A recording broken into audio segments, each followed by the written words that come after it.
नमस्कार, दोपहर के 3 बज चुके हैं। आप देख रहे हैं आज तक। मैं हूं आपके साथ चित्रा त्रिपाठी। जब चीन की अपने ही घर में फजीहत होने लगी तो उसने गलवान का सच स्वीकार कर लिया। हालांकि उसने आधा अधूरा सच ही उगला है, लेकिन चीन को यह मानना पड़ा कि गलवान में उसके सैनिक मारे गए। भारत ने अपने कूटनीतिक डाउन से न सिर्फ चीन को झुकाया, बल्कि उसके झूठ की कलई भी खोलकर रख दी है। चीन के हर तरफ हो रही है फजीहत। यह रिपोर्ट देखिए।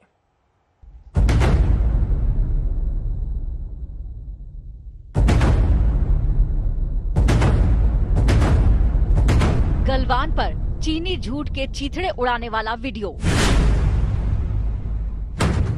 गलवान पर चीन के दावे का दम निकालने वाला वीडियो। चीन को अपने ही बनाए जाल में फंसाने वाला सबूत। 8 महीने बाद गलवान पर चीन का आधा अधूरा कबूलनामा। जिसने भी अपने देश की संप्रभुता और सुरक्षा के लिए बलिदान दिया है, अपनी जान दी है, उनको देश हमेशा याद रखेगा। जो सीधे तरीके से मान ले वो चीन तो हो ही नहीं सकता। गलवान पर चीन दुनिया की आंखों में धूल झोंकता रहा, सच दबाए रहा, दिखावा करता रहा कि उसकी सेना को तो कुछ हुआ ही नहीं है। लेकिन जब घर में ही आक्रोश की आग भड़की तो चीन की अकल ठिकाने आ गई। पहली बार चीन ने माना कि गलवान में उसके 4 जवान मारे गए, यानी पूरा सच तो चीन भी निगल गया। सिर्फ 4 जवानों के मारे जाने का सच कबूल कर चीन ने अपने ही घर में किरकिरी से बचने की नाकाम कोशिश की है, क्योंकि पूरा सच तो पूरी दुनिया को मालूम है। भारत संसद से दुनिया को संदेश दे चुका है कि गलवान में चीन का गौरव कैसे चूर चूर हुआ। 2020 के दौरान ईस्टर्न लद्दाख की सीमा के समीप भारी संख्या में शस्त्र बल तथा गोला बारूद आदि इकट्ठा कर लिया गया था। चीन द्वारा येलेसी के आसपास कई बार ट्रांसग्रेशन का भी प्रयास किया गया था। हमारी सशस्त्र सेनाओं ने उन सभी प्रयासों के दृष्टिगत उपयुक्त जवाबी कार्रवाई की थी। तो जब चीन भारत की कूटनीतिक घेराबंदी में फंस गया तो यह नया वीडियो जारी किया गया, एक और झूठ फैलाने के मकसद से कि गलवान की हिंसक झड़प में चीन हावी रहा। आज तक इस वीडियो की पुष्टि नहीं करता, लेकिन आप चीन के विदेश मंत्रालय की प्रवक्ता का बयान सुनिए तो आपको सारा माजरा समझ आ जाएगा। पीएलए दिल्ली ने अपनी रिपोर्ट पेश की है, जिसमें घटना के बारे में सच सामने आया है। मुझे लगता है कि ये ठीक है, इससे घटना के बारे में लोगों के सामने सच और सही बात सामने आएगी और देश के लिए बलिदान देने वालों के लिए ये सच्ची श्रद्धांजलि है। यानी कि चीनी सैनिकों के मारे जाने की खबर पर कुंडली मारकर बैठा चीन अब शहादत का डंका पीट रहा है, दुनिया को सैनिकों की दिलेरी बता रहा है और अपनी ही आवाम को हकीकत बताने का नाटक कर रहा है। उसे ये सब इसीलिए करना पड़ा क्योंकि गलवान में मारे गए चीनी जवानों के परिजन अपनी ही सेना से नाराज थे। परिजन गुस्से में थे कि पीएलए ने अपने ही जवानों का अपमान किया है। उनकी नाराजगी इसीलिए भी थी कि भारत ने अपने शहीदों का पूरा सम्मान किया। चीन का झूठ भी बेपर्दा हो रहा था। रूसी एजेंसी ने बता दिया कि गलवान में कितने चीनी सैनिक मारे गए। चाइना साफ तौर पे जानता है कि आज के माहौल में सच को छुपाया नहीं जा सकता beyond a point of time. ऐसे में चाइना को साफ तौर पर नजर आ रहा था कि अभी समय आ गया है कि वास्तव में कबूल करे कि उसके कुछ सैनिक मारे गए। और कल ग्लोबल टाइम्स ने रिपोर्ट किया कि उसके 5 एक रेजिमेंटल कमांडर और 4 सैनिक मारे गए और उन्होंने मिलिट्री ऑनर्स दिए। अपने शहीदों को सेरेमोनियल ब्यूरियल दिए, सेरेमोनियल सेंड ऑफ दिए, बल्कि उनकी बहादुरी को रिकॉग्नाइज करते हुए उन्हें पदक भी दिए। इसी की नकल करते हुए चीन ने अब यह फैसला किया है कि वो उनके जो सैनिक वहां पर गलवान में मारे गए थे उनमें से चंद को रिकॉग्नाइज करेगी। चीन ने एक बार फिर से अपनी फितरत दिखाई, लेकिन इस बार वो अपने ही फंदे में फंसता चला गया और बेनकाब हुआ। लद्दाख से गौरव सावंत और अभिषेक भल्ला के साथ आज तक ब्यूरो। तो एक तरफ भारत और चीन के बीच कमांडर स्तर की बातचीत, वहीं दूसरी तरफ सारी हेकड़ी निकल चुकी है चीन की और आखिरकार उसको स्वीकारना पड़ा कि गलवान में क्या कुछ हुआ था। इसी पर और ज्यादा जानकारी के साथ गौरव सावंत इस वक्त मेरे सहयोगी सीधे लेह से हमारे साथ जुड़ चुके हैं। अब भारत अपना सख्त रुख चीन से किस तरह से दिखा रहा है गौरव, और इस बातचीत को लेकर जो भारत और चीन के बीच चल रही है और क्या जानकारी मिल रही है? ये 10वें दौर की बातचीत है। लेफ्टिनेंट जनरल पीजी के मेनन भारत की तरफ से और मेजर जनरल लिू लिन चीन की तरफ से इस बातचीत की अध्यक्षता कर रहे हैं और इसमें प्रयास ये हो रहा है कि किस तरह से गोगरा, हॉट स्प्रिंग, डेप्सैंग और डेमचौक जो 4 बड़े फ्रिक्शन पॉइंट्स हैं उनका समाधान निकाला जाए। तो संभवतः अगर धीरे धीरे ये बात आगे बढ़ेगी तो गोगरा और हॉट स्प्रिंग में समाधान निकालने का प्रयास किया जाएगा आज की बातचीत में, और हो सकता है इसके आगे और बातचीत हो डेप्सैंग का समाधान निकालने के लिए। जो मेरी सेना के आला अधिकारियों से बात हुई थी तो उन्होंने कहा कि पेंगोंगसो के दोनों छोरों पर जब चीन की सेना पीछे हटी और फिर भारत की सेना पीछे हटी, इससे कई सबक है जिनको यहां भी लागू किया जा सकता है, लेकिन ये तभी होगा अगर चीन साफ मंशा से इस बातचीत के लिए सामने आए। जैसा आपने अपनी रिपोर्ट में बिल्कुल सही कहा चित्रा, चीन दिखावा कुछ अलग कर रहा है और असलियत कुछ अलग है, और इसीलिए ये जो हो भी रहा है केवल डिसएंगेजमेंट है, अभी ना डी एस्केलेशन हो रहा है और ना ही डी इंडक्शन, यानी जो दोनों ही सेनाएं लद्दाख और चीन की तरफ रहेंगी, दोनों ही सेनाएं अपने परमानेंट लोकेशन पर अभी नहीं लौट रही हैं। चित्रा, दोनों ही सेनाएं परमानेंट लोकेशन पर नहीं लौट रही हैं, इसके मतलब और मायने आम भाषा में कैसे समझाएंगे गौरव? और इसी के साथ देखिए इस बातचीत में भी बहुत सारे मुद्दों पर खासतौर से पैंगोंग को लेकर भारत ने अपना सख्त रुख चीन के सामने दिखाया है। वहीं गलवान मामले में झूठ पकड़े जाने के बाद अब चीन की ओर से एक नया वीडियो भी जारी किया गया है। जी, गलवान में चीन की बहुत ही किरकिरी हुई और ये जो वीडियो निकला, इस वीडियो में आप खुद देखिए कि किस तरह से भारत के शेर, भारत के दिलेर आगे बढ़ रहे हैं। जब चीन भारत की सीमा में घुसने का प्रयास कर रहा है तो गलवान नदी में अंदर घुसकर भारत ने चीन को पीछे खदेड़ा वहां पर, और ये चीन ये दिखाने का प्रयास कर रहा है कि भारत ने इसमें आक्रामक रूप अपनाया था, लेकिन ये अर्ध सत्य है। इससे पहले चीन ने आक्रामक रुख अपनाया था और उसमें कर्नल संतोष बाबू समेत हमारे 3 योद्धा उन्होंने वीर गति प्राप्त की।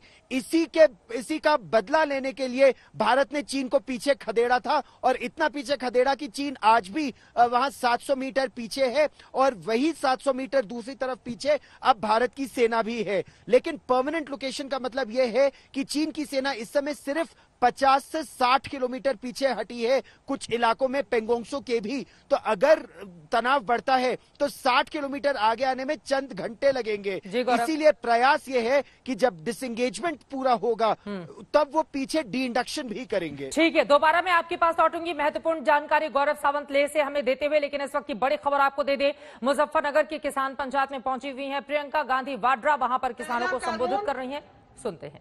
कि प्राइवेट मंडियां लगेंगी और सरकारी मंडियों में जो टैक्स लिया जाता है वो प्राइवेट मंडियों में नहीं लिया जाएगा। इसका मतलब क्या है? इसका मतलब ये है कि आस्ते आस्ते सरकारी मंडियां बंद हो जाएंगी। और आप सब जानते हैं कि सरकारी मंडियों की खासियत ये है कि आपको न्यूनतम समर्थन मूल्य मिलता है, कि कोई भी कहीं से भी आकर आपको ये नहीं कह सकता कि आपको कम दाम पे आपसे खरीदेगा। प्राइवेट मंडियों के खुलने से और उनको मजबूत बनाने से क्या होगा? बड़े बड़े खरबपतियों की मनमानी होगी। जो दाम चाहते हैं वही देंगे, जब खरीदना चाहते हैं तभी खरीदेंगे, जब बेचना चाहते हैं तभी बेचेंगे। दूसरे कानून में लिखा है कि कॉन्ट्रैक्ट फार्मिंग होगी। कॉन्ट्रैक्ट फार्मिंग का क्या मतलब है? इसका मतलब है कि आपके गांव में, आपके जिले में आकर बड़े बड़े खरबपति आपके साथ एक सौदा कर सकते हैं कि देखिए आप 10 लोग हैं, आप हमारे लिए गन्ना उगाइए, जब गन्ना उग जाएगा हम आपको इसके लिए 500 रुपए देंगे। लेकिन जब आप उसको उगाएंगे तो अगर उस खरबपति का मन हो तो वो आपसे कह सकता है कि ना मैं आपको 500 रुपए दूंगा और ना मैं आपका गन्ना चाहता हूं। उसको कहने की अनुमति है, वो कुछ भी कर सकता है। क्यों? क्योंकि इस कानून के तहत आपकी कोई सुनवाई नहीं है। अगर आप अदालत में जाना चाहेंगे, उसकी शिकायत करना चाहेंगे, तो आप सिर्फ एसडीएम के पास जा सकते हैं और उनके ऊपर जो एक अधिकारी है उनके पास जा सकते हैं, लेकिन आप अदालत नहीं जा सकते, आप अपने हक के लिए लड़ नहीं सकते। ये लिखा है उस कानून में। तो आप सोच सकते हैं कि एक तरफ आप और आपकी छोटी सी खेती और दूसरी तरफ प्रधानमंत्री के बड़े बड़े खरबपति मित्र, आप बताइए किसकी सुनवाई होगी? ये जो नए कानून बनाए गए हैं, इन कानूनों के तहत न्यूनतम समर्थन मूल्य खत्म होगा, सरकारी मंडियां खत्म होगी, आपके हक खत्म होंगे। और जिस तरह से इन्होंने इस पूरे देश को अपने 2-3 मित्रों को बेचा है, उस तरह आपको, आपकी जमीन को, आपकी कमाई को, ये अपने मित्रों को, अपने खरबपति मित्रों को बेचना चाह रहे हैं। तो ध्यान रखिए और आप जागरूक हैं। मैं जानती हूं आप कितना संघर्ष कर रहे हैं। जैसे पंकज जी ने कहा, सिर्फ पूरा देश नहीं, पूरी दुनिया देख रही है। और कभी कभी लगता है कि हमारे प्रधानमंत्री जी जैसे पुरानी कहानियों में अहंकारी राजा होते थे, तो जैसे जैसे उनकी सत्ता बढ़ती चली जा रही थी, वो अपने महल में बंद हो जा रहे थे।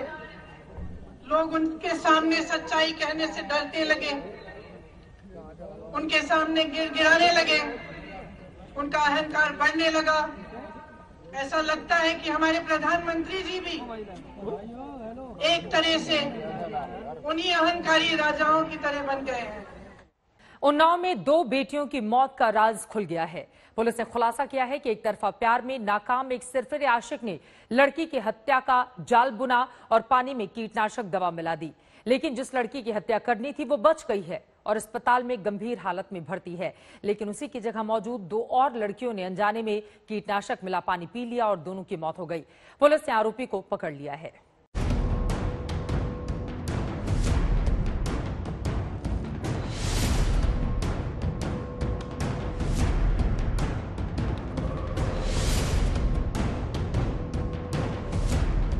मोबाइल नंबर न देने पर विनय नाम के एक सिरफिरे आशिक ने मौत का ऐसा चक्रव्यूह रचा कि सुनने वालों के रोंगटे खड़े हो गए। एक तरफा प्यार में विनय ने कर डाले 2 कत्ल। मारना तो एक को चाहता था, लेकिन मारी गई 2 लड़कियां।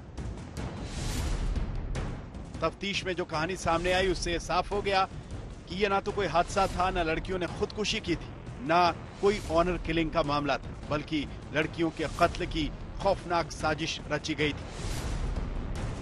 पुलिस की तफ्तीश में खुलासा हुआ कि एक तरफा प्यार करने वाले एक सनकी ने लड़की से फोन नंबर मांगा। जब लड़की ने दोस्ती और फोन नंबर देने से साफ इनकार कर दिया तो उसका गुस्सा 7वें आसमान पर पहुंच गया और उसने रच दी साजिश। लॉकडाउन के समय से उनकी इन बच्चियों के साथ दोस्तियां हो गई थी और इन लड़कियों के साथ दोस्तियों के चलते वो संबंध दोस्ताना हो गए थे। विनय को इनमें से एक लड़की के साथ प्रेम हो गया था और उसके द्वारा लड़की को प्रपोज किया गया था तथा उसका फोन नंबर मांगा गया था। लड़की द्वारा इससे मना कर दिया गया था और इसी के चलते आक्रोशित होकर उसने घर में उपलब्ध खेती के काम में इस्तेमाल होने वाला कीटनाशक को पानी की बोतल में पिला के इस लड़की को पिलाया था। उसे ये कतई अंदेशा नहीं था कि बाकी लड़कियां भी इसे पिएंगी, लेकिन लड़कियों ने अपनी बहन के हाथ से छीन के बोतल से पानी पी लिया और जब वो बेहोश होकर गिरी तब ये वहां से भाग गया। 48 घंटे की पड़ताल के बाद पुलिस ने पूरी गुत्थी सुलझा दी। पुलिस के मुताबिक आरोपी विनय ने प्यार में नाकाम रहने पर लड़की की जान लेने की ठानी। तय ये किया कि कीटनाशक मिले पानी को पिलाकर उसकी हत्या कर देगा, लेकिन कत्ल की इस खामोश साजिश के दौरान गलती से लड़की की छोटी बहन और भतीजी ने ये जहर वाला पानी पी लिया और तीनों बेसुध हो गई। बाद में 2 की मौत हो गई। आरोपी विनय, जिसे मारना चाहता था, वो अस्पताल में भर्ती है। देखिए, उसने एक ही लड़की को पानी देने के लिए एक बोतल में ही मिलाया था। वो 2 बोतलें पानी लेकर गया था, नमकीन लेके गया था। लड़कियां भी अपनी तरफ से नमकीन लेकर आई थी और दोनों सभी ने साथ बैठकर खाया पिया था और उसका इरादा केवल एक लड़की के लिए ही था, लेकिन लड़की की बहनों ने उसी के हाथ से छीन कर पानी पी लिया। ये उसको इस बात का अंदेशा नहीं था। मामला पहले 2 दिन तक बेहद पेचीदा था और इसे लेकर तरह तरह की बातें हो रही थी। सियासतदानों ने भी अपने अपने तौर पर एक दूसरे पर इल्जामों की बारिश कर दी, लेकिन आखिरकार एक मुखबिर की इत्तला पर उन्नाव पुलिस ने जब मामले का खुलासा कर दिया तो हर कोई दंग रह गया। पुलिस अब आरोपी के बयान और सबूतों का मिलान कर रही है। इसमें हत्या पूरी तरीके से निकलकर सामने आया है। हालांकि पुलिस के मुताबिक वो एक लड़की की हत्या करना चाहता था, लेकिन बाकी दोनों लड़कियों ने भी ये जो पेय पदार्थ था वो पिया और उसमें मौत हुई है। संजय कुमार के साथ कुमार अभिषेक, उन्नाव, आज तक। सरकारी सिस्टम के छल से मुर्दे भी नहीं बच पाते। ताजा मामला झारखंड का है, जिसके गढ़वा जिले में बरसों से मुर्दों के नाम पर राशन बांटा जा रहा है। सिर्फ गढ़वा जिले में ही अफसरों की नाक के नीचे लापरवाही के ऐसे 300 से ज्यादा मामले सामने आए हैं।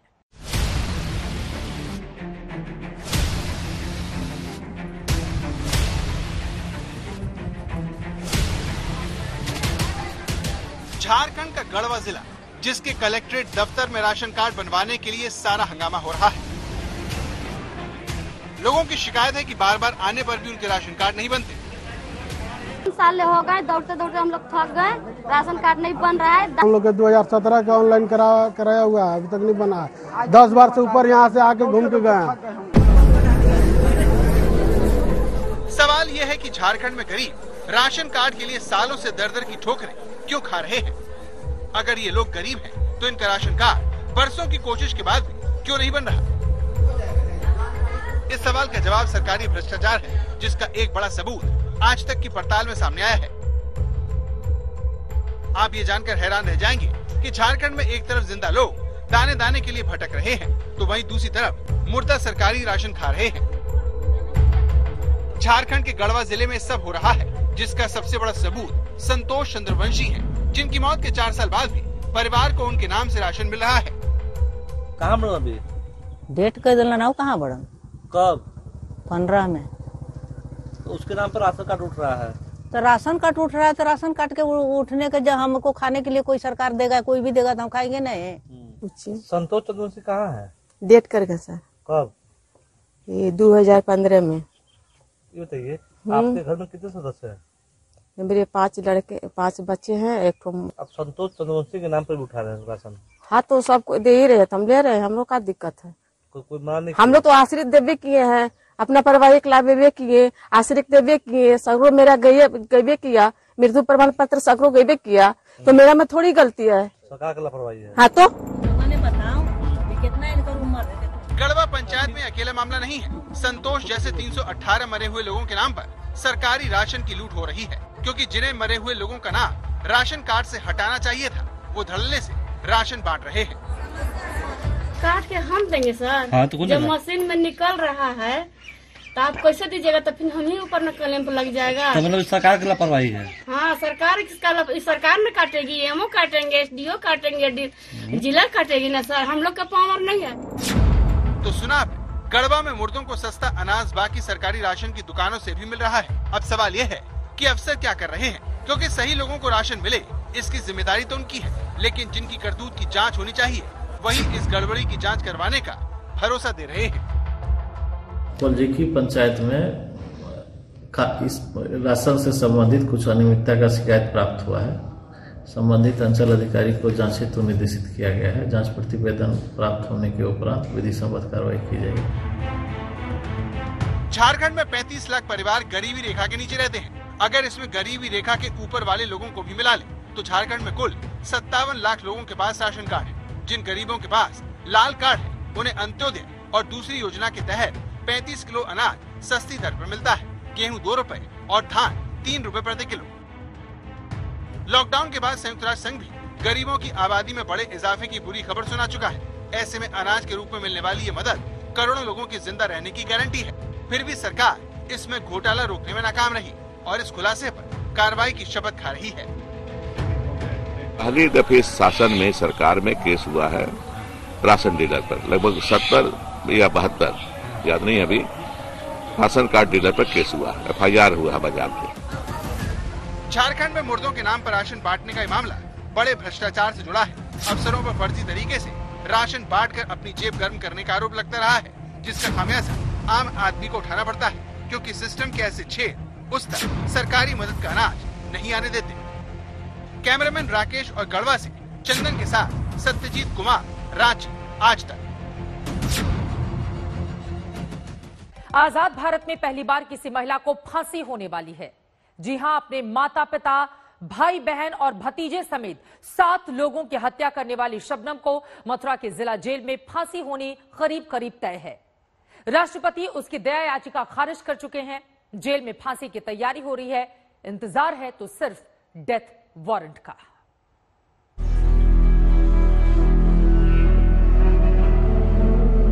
इस मासूम के हाथों में एक तख्ती है और इस तख्ती पर लिखी है एक गुहार। गुहार है भारत के राष्ट्रपति से। इस तख्ती पर लिखा है, राष्ट्रपति अंकल, प्लीज मेरी माँ को माफ कर दीजिए। प्रेसिडेंट अंकल जी से ये अपील की है कि वो मेरी माँ को फांसी ना दें, क्योंकि मैं उनसे बहुत प्यार करता हूँ, इसलिए। तो क्या आपको लग रहा है कि प्रेसिडेंट सर आपकी अपील पर अपनी मोहर लगाएंगे? ये तो उनकी मर्जी है। वैसे अगर बड़े से कोई बात कहते तो बच्चों की बात को मान लेता है। 12 साल के इस मासूम को शायद अपनी माँ के गुनाहों का पूरी तरह से पता नहीं है। उसे पता नहीं है कि उसकी माँ का गुनाह कितना बड़ा है। उसे पता नहीं है कि उसकी माँ शबनम ने अपने ही पूरे खानदान का खात्मा कर डाला था। 13 साल पहले उसने अपने ही परिवार के 7 लोगों को मौत के घाट उतार दिया था, जिसके लिए उसे फांसी की सजा हुई थी। अब शबनम के पापों के हिसाब का वक्त आ चुका है। रामपुर की जेल में बंद शबनम को मथुरा के जेल में फांसी देने की तैयारी हो रही है। मथुरा जेल के बाहर हलचल बढ़ी हुई है। आजाद हिंदुस्तान में पहली बार यहाँ किसी महिला को फांसी होने जा रही है। मथुरा में ही उत्तर प्रदेश की एकमात्र जेल है जहाँ महिला फांसी घर है। यहाँ एक ही फांसी घर है, वो भी महिलाओं के लिए है। मथुरा जेल में 1870 में इस फांसी घर को बनाया गया था। महिला फांसी घर का पूरा अहाता करीब 400 वर्ग मीटर का है, लेकिन 1947 से लेकर अब तक किसी भी महिला को फांसी नहीं दी गई है। आजादी के बाद देश में पहली बार किसी महिला को फांसी हो सकती है, और अगर फांसी होगी तो वो होगी मथुरा के जिला कारागार में, क्योंकि पूरे प्रदेश में सिर्फ एकमात्र ये जेल है जहाँ पर महिलाओं के लिए फांसी घर बनाया गया है। ये फांसी घर उसी वक्त बनाया गया था जब अंग्रेजों ने इस जेल को बनाया था। यहाँ पर सिर्फ एक फांसी घर है और महिलाओं के लिए है, और अगर यहाँ के किसी कैदी को, अगर किसी पुरुष कैदी को फांसी की सजा होती है तो उसे दूसरे जेलों में भेजा जाता है। मथुरा जेल के महिला फांसी घर में चूंकि दशकों से कोई फांसी नहीं हुई है, लिहाजा यहाँ फांसी घर जीर्ण शीर्ण हालत में पड़ा है। हमारे हाथ मथुरा जेल के फांसी घर की एक्सक्लूसिव तस्वीरें लगी हैं, जिसमें आप उसकी हालत का अंदाजा लगा सकते हैं। क्योंकि यहाँ पर कभी फांसी हुई नहीं, महिलाओं की फांसी घर है, और जब से देश आजाद हुआ है आज तक किसी महिला को फांसी हुई नहीं है। इसलिए जो महिला का फांसी घर है उसकी जो हालात हैं, वो तख्ता फिलहाल जो है वो गल चुका है, लीवर मौजूद नहीं है। मेरठ से पवन जल्लाद यहाँ पर पहुंचा था और उसने ये सारी चीजें देख करके प्रशासन से बात की। जेल प्रशासन अब इन कमियों को दूर कर रहा है। कितना बड़ा एरिया है जो फांसी घर का एरिया है, और जेल के किस तरफ है वो, अगर आप इधर से बता दो। बाहर की मेन बाल जो है ये सन 2000 में मतलब बनी है, और इससे पहले भी एक जो मेन बाल थी उसके अगर मतलब सन 2000 से पहले की आप स्थिति पे जाएं तो उस समय जेल के कैंपस के बाहर का मतलब आता था। हाँ, क्योंकि ब्रिटिश टाइम में जो है कभी भी जेल का जो फांसी घर का अहाता होता था तो वो जेल के बाहर ही पृथक होता था। अंदर जहाँ पे है वहाँ पे आप गए हैं कभी? हाँ गए। बिजली है वहाँ? हाँ, बिजली के बल्ब वगैरह लगे हुए हैं। बाहर की तरफ मेन बाल पे लाइट लगाने जाते हैं तब देखते हैं। आपको बोला गया है कि वहाँ पे बिजली ठीक कर दीजिए, ऐसी कुछ जानकारी दी गई? बिजली तो हमेशा से ही मेन बाल पे रहती है, और वो मेन बाल कैंपस के पास में है, तो वहाँ पर लाइट वगैरह जब खराब होती है तो हम जाते हैं, देखते हैं। पिछले दिनों मेरठ से पवन जल्लाद यहाँ फांसी घर का निरीक्षण करने आया था। इसमें क्या कमियां हैं, इसकी जानकारी भी वो जेल प्रशासन को दे चुका है। मैं गया था उधर देखने के लिए भी, मैं सर थोड़ा बहुत खराबी थी। मैं सर उनको सुपरिटेंडेंट को बोला कि इसको ओके करा दीजिए, जैसे ओके करा देंगे और मैं चेक कर लूंगा आगे बाद में। आपने क्या देखा था? वो तख्ते वक्ते में सही थे, थोड़े से जो तख्ते जर्जर थे थोड़े से, घर मैंने इनको सही करते ना, बाकी सब ओके। मथुरा जेल में शबनम की फांसी की तैयारियों को लेकर जेल प्रशासन अपनी तैयारी कर रहा है, क्योंकि जिसे फांसी होती है उसके लिए भी जेल के कुछ नियम कायदे हैं। जिसे फांसी देनी होती है उसे पहले बाकी दूसरे कैदियों से अलग तन्हाई में रखना होता है। अगर शबनम को फांसी दी जानी होगी तो उसे पहले रामपुर से मथुरा जेल में शिफ्ट किया जाएगा। इसके बाद उसे पूरी सुरक्षा में तन्हाई में रखा जाएगा। तन्हाई से फांसी घर की दूरी करीब 200 मीटर के आसपास है। डेथ वारंट आया है, उसके ट्रायल करूंगा, ट्रायल करके रास्ता चेक करना, तख्ते चेक करेंगे और डिलीवर पेपर ओके है सब। ये इस तरह की प्रतिक्रिया होती है। हालांकि मथुरा की जेल में 23 साल पहले अप्रैल 1998 में रामश्री नाम की एक महिला को फांसी की तैयारी की गई थी, लेकिन तत्कालीन राष्ट्रपति ने उस महिला की दया याचिका पर विचार करते हुए उसकी फांसी की सजा को उम्र कैद में तब्दील कर दिया था। कुछ नहीं, माहौल तो ऐसे ही नॉर्मल ही होता है, कोई ज्यादा खास नहीं होता है बंदियों में तो। अच्छा। हाँ। तो जो महिला कैदी हैं और जो पुरुष हैं वो तो अलग अलग रहते होंगे। वो तो अलग ही रहते हैं, अलग अलग बैठेंगे, अलग अलग आते हैं, उनके सबों के अलग अलग है। और जो फांसी घर है वहाँ कभी आप लोगों को जाने को मिला हो? हाँ, कभी कभी चक्कर लगा देते। देते। किस तरीके का दिखता है, क्या है वहाँ? सही है, नॉर्मल ही है, कोई ऐसा कोई विशेष वो नहीं है। हाँ। जहाँ पे बैरक है वहाँ से कितनी दूर होगा जो महिलाओं का बैरक है? बैरक से तो काफी दूर है। हालांकि शबनम की फांसी की तारीख अभी तय नहीं है, अभी डेथ वारंट भी जारी नहीं किया गया है। अभी तो बस ये हुआ है कि राष्ट्रपति भवन से शबनम की दया याचिका खारिज हुई है, यानी फांसी का फरमान कभी भी आ सकता है। लिहाजा मथुरा जेल प्रशासन तैयारियों में जुटा हुआ है। शबनम की फांसी को लेकर अभी तक संशय बना हुआ है, लेकिन एकमात्र महिला फांसी घर वाला जेल मथुरा जेल अभी से तैयारियों में जुट गया है। यहाँ पर सरगर्मियां तेज हो गई हैं। जाहिर तौर पर किसी भी सरकारी आदेश के पहले जेल अपनी तैयारियां पूरी कर लेना चाहता है। अभिषेक मिश्रा और प्रदीप गुप्ता के साथ हिमांशु मिश्रा, मथुरा आज तक। वैसे कुछ गुनाह ऐसे होते हैं जिनकी कोई माफी हो ही नहीं सकती। शबनम का गुनाह भी कुछ ऐसा था। एक बेमेल इश्क के जुनून में उसने अपने पूरे परिवार का सफाया कर दिया। जिन्होंने उसे जन्म दिया उस माता पिता को कुल्हाड़ी से काटा। 11 साल के मासूम भतीजे का गला दबाते वक्त भी उसके हाथ नहीं कांपे। शबनम के जुर्म की पूरी दास्तान सुनेंगे तो आप भी थर्रा जाएंगे।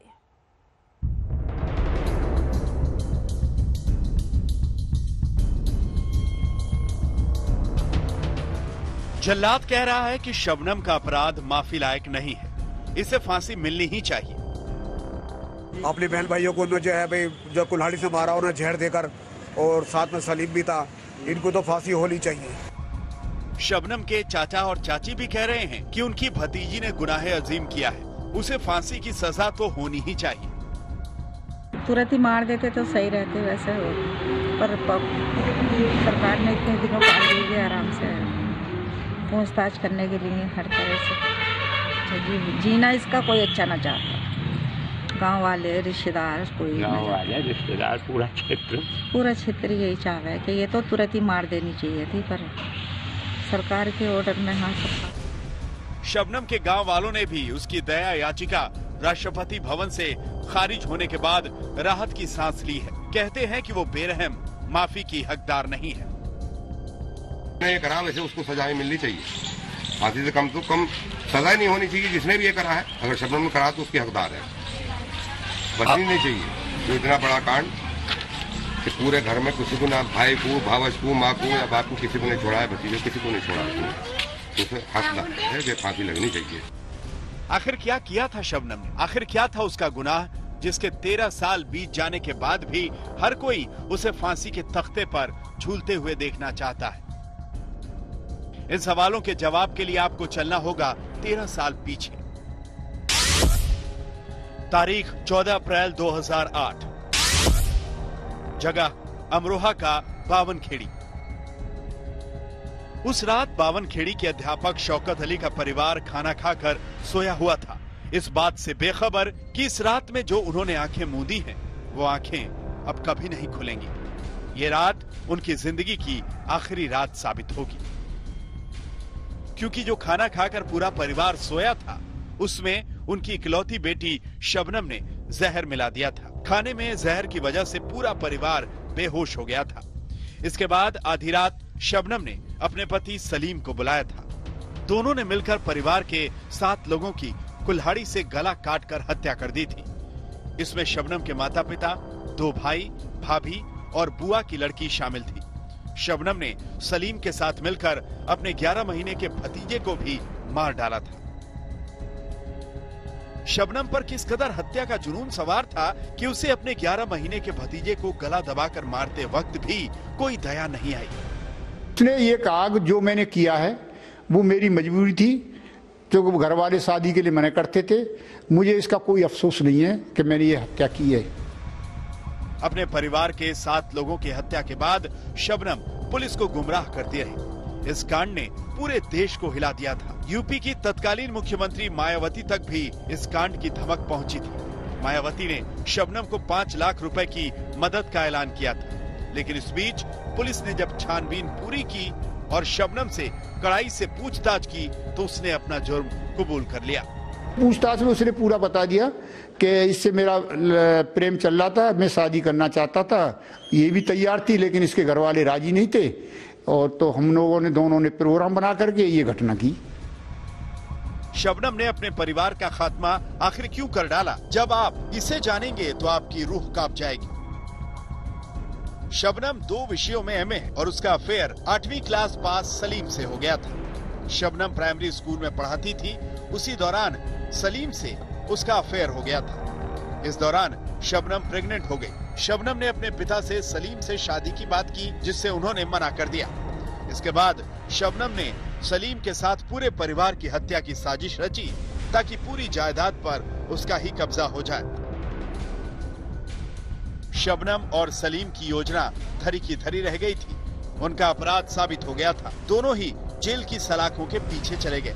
उसी साल जेल में शबनम ने एक बेटे को जन्म दिया, जिसे बुलंदशहर के पत्रकार उस्मान सैफी अपने बेटे की तरह पाल रहे हैं। उधर सेशंस कोर्ट ने सलीम और शबनम को फांसी की सजा सुनाई थी। हाई कोर्ट और सुप्रीम कोर्ट ने भी उस सजा को बरकरार रखा। राष्ट्रपति भवन से भी उनकी याचिका खारिज हो गई। यानी शबनम की फांसी होनी करीब करीब तय है। बस इंतजार है तो फांसी की तारीख का। बुलंदशहर से मुकुल, रामपुर से आमिर के साथ शरद गौतम, मुरादाबाद, आज तक। 13 साल पहले अमरोहा हत्याकांड में सलीम और शबनम दोनों को अदालत ने फांसी की सजा दे रखी है। शबनम के वकीलों ने उत्तर प्रदेश के राज्यपाल के सामने एक बार फिर से दया याचिका लगाई है। हालांकि शबनम के वकील भी जानते हैं कि इसके पहले 3 बार राजभवन ने उनकी याचिका खारिज कर दी है।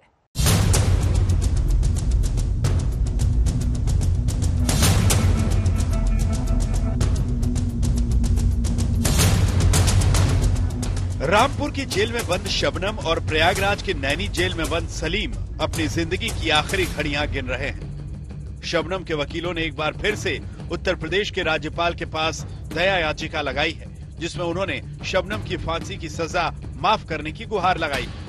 इससे पहले 2 बार राज्यपाल के यहाँ से शबनम की दया याचिका खारिज की जा चुकी है। शबनम के वकीलों ने दया याचिका रामपुर के जेल अधीक्षक को सौंपी है। शबनम के संबंध में इन्होंने प्रार्थना पत्र दिया है, जिसे माननीय राज्यपाल महोदय को प्रेषित किया जा रहा है। अच्छा, क्यों दिया है, किस लिए दिया है ये? दया याचिका के लिए। अच्छा, पहले दया याचिका खारिज हो चुकी है? खारिज हो चुकी है। दोबारा इन्होंने प्रार्थना पत्र दिया है, जिसे अग्रसारित कर माननीय राज्यपाल महोदय को प्रेषित किया जा रहा है। उधर बुलंदशहर में पल रहा शबनम का बेटा अपनी मां की फांसी की सजा से बेचैन है। वो राष्ट्रपति से अपनी मां की फांसी की सजा को माफ करने की गुहार लगा रहा है, जबकि जेल में बंद शबनम अपने बेटे को अच्छा इंसान बनने की नसीहत दे रही। तो आप मिलने जाते हैं उनसे? जी जाते हैं, महीने में 1 बार जाते हैं हमेशा। अच्छा, तो बात होती है मम्मा से? हाँ जी होती है। आपको प्यार करती हैं? वो कैसी प्यार करती हैं? आप मुझे अपने पास गोदी में बिठा लेती हैं, गले भी लगा लेती हैं, और जब भी मैं जाता हूँ मुझे पैसे भी देती है। मैं मना करता हूँ, मानती नहीं, मुझे हमेशा कुछ न कुछ दे देती है जब भी मैं जाता हूँ।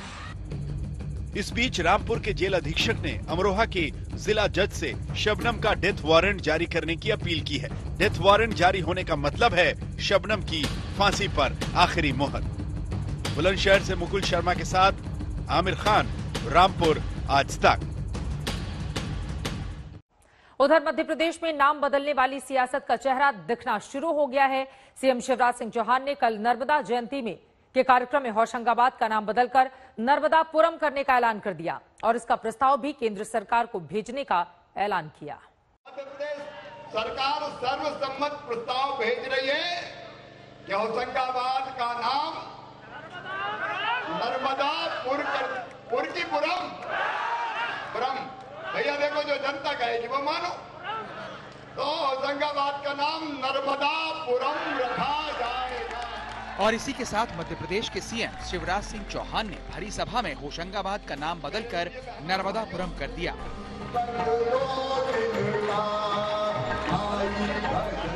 मौका भी खास था। होशंगाबाद में ही नर्मदा जयंती के मौके पर नर्मदा महोत्सव का कार्यक्रम आयोजित था। यहाँ सेठानी घाट पर नर्मदा के जल में बने मंच पर शिवराज सिंह चौहान ने पत्नी के साथ मां नर्मदा का पूजन किया। इसके बाद मंच से होशंगाबाद का नाम बदलकर नर्मदापुरम करने की घोषणा कर दी। होशंगाबाद अच्छा लगता है क्या? होशंगाबाद कहना सब बताएं। आज अच्छा लगता है होशंगाबाद कहना? तो क्या कहना चाहिए? तो मध्य प्रदेश सरकार सर्वसम्मत प्रस्ताव भेज रही है कि होशंगाबाद का नाम नर्मदापुरम। भैया देखो, जो जनता कहेगी वो मानो। तो होशंगाबाद का नाम नर्मदापुरम रखा जाएगा। एक कहावत है कि नाम में क्या रखा है, तो जनाब हम कहेंगे कि नाम में ही तो सब कुछ रखा है। नाम में संस्कृति है, नाम में संस्कार है, नाम में सियासत है, नाम में उद्धार है, नाम पर संग्राम है। और शिवराज सरकार को लगता है कि वो नाम जो बदनाम करते हैं उन्हें बदल देना चाहिए। शहरों के नाम बदलने के पीछे हमारे राष्ट्रीय स्वाभिमान का जागरण है। गुरु नानक देव 500 साल पहले गुरु नानक टेकरी पर आए थे, तब वहां ईदगाह नहीं बनी थी, तो पहले गुरु नानक आए तो गुरु नानक टेकरी के नाम से वो स्थान जाना जाता था। गुरु नानक केवल सिख धर्मावलंबियों के नहीं बल्कि भारत के संपूर्ण जनों के वो जो है चिंतक थे, भगवान थे, ईश्वर के रूप में उनको देश ने पूजा है, माना है। होशंगाबाद का नाम बदलकर नर्मदापुरम किए जाने पर यहाँ के निवासी और आम जन भी बेहद खुश हैं। उन्हें लगता है कि इससे मां नर्मदा की ख्याति बढ़ेगी और लोगों को इसकी महत्ता की जानकारी होगी। मुझे ऐसा लगता है ये कहीं ना कहीं बहुत अच्छा कदम है, ताकि सबको पता चले कि नर्मदा माँ की क्या वैल्यू है और नर्मदा जी के कारण ही होशंगाबाद इतना पॉपुलर हो। तो वो मेरे हिसाब से तो बहुत बढ़िया कदम है। नर्मदापुरम नाम बहुत बढ़िया रखा है शिवराज सिंह चौहान ने, बहुत ही अच्छा हुआ, बहुत खुशी हुई है। जो नामकरण उन्होंने किया है, मैं समझता हूँ ये एक बहुत अच्छा कदम है और ऐसा और आगे देखने मिले तो अच्छा है। कुछ लोग इसके विरुद्ध भी हैं, तो अपनी अपनी सोच है, जैसे जैसा मानना है, बट मेरी सोच ये है कि अच्छा कदम है। होशंगाबाद का नाम तो बदलने का प्रस्ताव मध्य प्रदेश सरकार केंद्र सरकार को भेज रही है, लेकिन कई और भी नाम हैं जिन्हें बदलने के लिए बीजेपी नेताओं की तरफ से आवाजें उठती रही हैं। ईदगाह हिल्स, हलाली डैम, इकबाल मैदान, हबीबगंज रेलवे स्टेशन और बुरहानपुर के नाम भी बदलने के लिए सरकार के अंदर खाने से आवाज उठती रही है।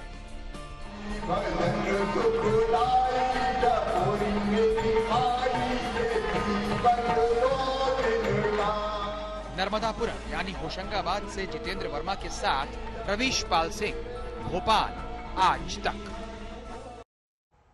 उधर श्रीनगर में आतंकवादियों ने पुलिस वालों को निशाना बनाया, वहीं कश्मीर में डबल एनकाउंटर चला। बडगाम में आतंकवादियों से मुठभेड़ में एक एसपीओ शहीद हो गए, जबकि शोपिया में 3 आतंकवादियों को मार गिराया गया।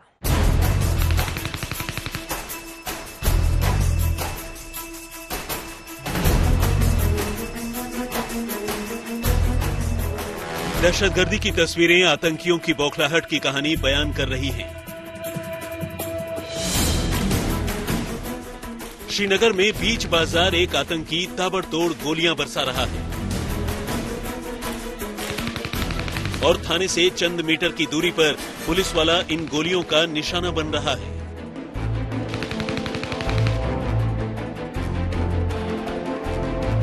बिल्कुल पुलिस स्टेशन जो इस इलाके का है उसके सामने जो है पुलिस स्टेशन के बिल्कुल सामने ये इलाका है और यहीं पे ये हमला हुआ है। इन दोनों पुलिस वालों को जख्मी कर दिया गया, जो जख्मों के आड़ में फिर वो जो है मारे भी गए। बताया जा रहा है कि पुलिस ने इस पूरे जो है इलाके को अंदर से घेर लिया है इस वक्त और कोशिश ये की जा रही है कि वो उन लोगों का पता लगाया जाए जो इस हमले में मौजूद थे। श्रीनगर के बाराजुल्ला इलाके में पुलिस वालों पर दिन दहाड़े हमले की हिमाकत आतंकियों की हताशा का सबसे बड़ा सबूत है, क्योंकि सुरक्षा बलों के लगातार ऑपरेशन के बाद अब आतंकी अपने बिलों से निकलने को मजबूर हो गए हैं और अब वो सीधे मुठभेड़ की बजाय भीड़ की आड़ लेकर जवानों को निशाना बना रहे हैं। वहां मारे गए हैं तो मैं ये कहूंगा ये हिंदुस्तान के लिए, हमारी भारतीय सेना के लिए बहुत बड़ी जीत है।